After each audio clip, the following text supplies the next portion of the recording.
ধারাবাহিকের শুরুতে আমরা দেখতে পাই সাকসেস পার্টিতে সবাই উপস্থিত। সেখানে ঝিনুক সুধাকে ধরেছিল আর সুধা বলে, তেজকে দেখেছি, তেজ আমার কাছে এসেছিল, আমি একটু আগেও তেজকে দেখেছি। এদিকে হোটেলের ম্যানেজার বলে, হ্যাঁ ম্যাডাম, ঠিকই বলছেন, আমিও পার্টিতে উনাকে দেখেছি। ম্যানেজারের কথা শুনে আশুতোষবাবু বলে, আপনি কি সত্যিই তেজ বসু মল্লিকের দেখেছেন? হয়তো আপনি ড্রিঙ্ক করেছেন, তাই এমন সরিষার ফুল দেখছেন। পরক্ষণে ম্যানেজার বলে, হয়তো আমি একটু ড্রিঙ্ক করেছি, তবে আমি তোকে ভুল দেখিনি, এখানে স্যার এসেছিল।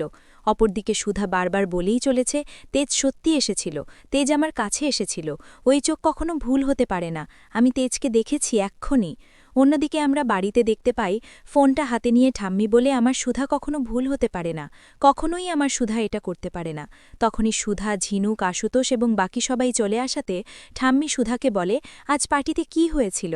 তোমাদের আসতে এত দেরি হলো কেন? সুধা, পার্টিতে কি হয়েছিল বলো, তুমি তো কখনো এত দেরি করে বাড়ি ফেরো না, তাহলে আজকে কেন দেরি হলো? ঠাম্মি এটাও বলে যে, সুধা তুমি ড্রিঙ্ক করেছ, কি গন্ধ বেরোচ্ছে তোমার থেকে, আমি এগুলো আশা করিনি সুধা। ঠাম্মির কথা শুনে জ্যোৎস্না খুব ভয়ে ভয়ে বলে, পার্টিতে আজকে একটু গণ্ডগোল হয়েছিল। এদিকে সুধা বলে, আমি বিশ্বাস করো, আমি জেনে শুনে কিছু করি না, আমাকে কেউ একটা শরবতের মধ্যে ড্রিঙ্ক মিশিয়ে দিয়েছিল। সুধার এমন কথা শুনে ঠাম্মি অনেক রেগে যায় আর বলে, তুমি কি ছোট যে তোমাকে কেউ একটা মিশিয়ে দেবে আর তুমি খেয়ে নেবে? আমাকে সব মিথ্যে নাটক বলতে আসবে না। আমার নাতনি, দাদুভাই আমাদের সবাইকে ছেড়ে চলে গিয়েছে, আর তুমি ওদিকে অন্য একটা মানুষের সাথে ধেই ধেই করে নাচছ? এসব কিছু আমি তোমার থেকে আশা করিনি সুধা। পরবর্তীতে ঝিনুক, জ্যোৎস্না সুধাকে ধরে ঘরে নিয়ে যায়। অপরদিকে আমরা দেখতে পাই পাঁচিল টপকে পটলা, তেজ, চুমকি, বসু মল্লিক বাড়িতে আসে। বাড়িঘর এবং সিকিউরিটি দেখে চুমকি বলে, এটা তো বাড়ি নয়, মনে হচ্ছে রাজপ্রাসাদ, আর সিকিউরিটি গার্ড, তাহলে আমরা ভিতরে ঢুকব কি করে? তখন তেজ বলে, এই বাড়ির পেছনে একটা দরজা আছে, আমরা সেটা দিয়ে ঢুকতে পারব।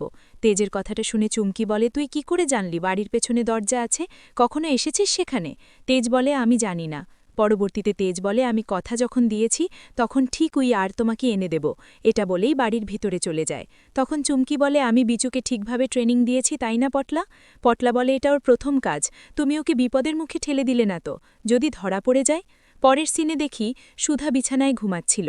পাশে দাঁড়িয়ে ঝিনুক জ্যোৎস্নাকে বলে, এই প্রথম আমি দিদিকে দেখছি একটু নিশ্চিন্তে ঘুমাতে, না হলে প্রতিটা রাতে জামাইবাবু আর তরির ছবি নিয়ে কান্না করতে করতে ঘুমায়। এদিকে জ্যোৎস্না বলে, কিন্তু আজকে পার্টিতে যেটা হলো সেটা মোটেই ঠিক হলো না। সত্যি যদি ভাই বেঁচে থাকত তাহলে ঠিক বাড়িতে ফিরে আসত বা আমাদের সাথে পার্টিতে দেখা করত, কিন্তু সেটা তো হয়নি। তখন ঝিনুক বলে, আজ কতদিন হয়ে গেল গজাননের সামনে প্রদীপ জ্বালানো হয়নি, এমনকি দিদি কতদিন পুজো করেনি, কিন্তু আমার মনে হয় গজানন দিদির পাশেই আছে, আর গজানন ঠিক একদিন তরি জামাইবাবুকে ফিরিয়ে দেবে, এটা বলে ঘর থেকে বেরিয়ে যায়।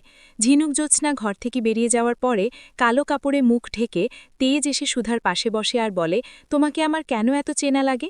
তখনই সুধা হাত চেপে ধরে আর বলে, আমি জানতাম তুমি ঠিক ফিরে আসবে, আমার চোখ কখনো ভুল হতে পারে না। এটা বলেই বিছানা থেকে উঠে তেজকে জড়িয়ে ধরে বলে, তুমি এতদিন কেন ফিরে আসোনি? আমাদের মেয়েকে আমি এখনও ফিরে পাইনি, আমরা দুজনে মিলে তো খুঁজতে হবে। তেজ বল, তুমি এতদিন কেন আসোনি? এসব কথা শুনে তেজ মনে মনে বলে, এই মেয়েটা কেন আমাকে তেজ বলে ডাকছে? তাছাড়া উনি হয়তো ড্রিঙ্ক করেছে, তাই এমন ভুলভাল বকছে। শেষ পর্যায়ে চুমকি পটলাকে দেখানো হয়। তেজের আসতে দেরি হওয়াতে চুমকি পটলাকে বলে, এত দেরি কেন হচ্ছে কিছুই বুঝতে পারছি না, এবার মনে হচ্ছে আমাকে ভেতরে ঢুকতে হবে। তখন পটলা বলে, তুমি আর ভেতরে যেও না, পরে কিন্তু বিপরীত হয়ে যাবে, যদি ধরে ফেলে তাহলে কিন্তু বিপদ হয়ে যাবে।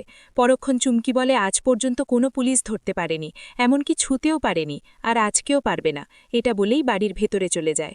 আগামী পর্বে আমরা দেখতে পাব কালো কাপড়ে মুখ ঢাকা ছিল তেজের, সেটা আর সুধা হাতে নিয়ে বলে, এটা দিয়েই তেজের মুখ ঢাকা ছিল, আমি নিজের চোখে দেখেছি, তেজ নিশ্চয়ই আমার কাছে এসেছিল। তো দর্শক, ভিডিওটি যদি ভালো লেগে থাকে অবশ্যই চ্যানেলটি সাবস্ক্রাইব করে পাশে থাকবেন।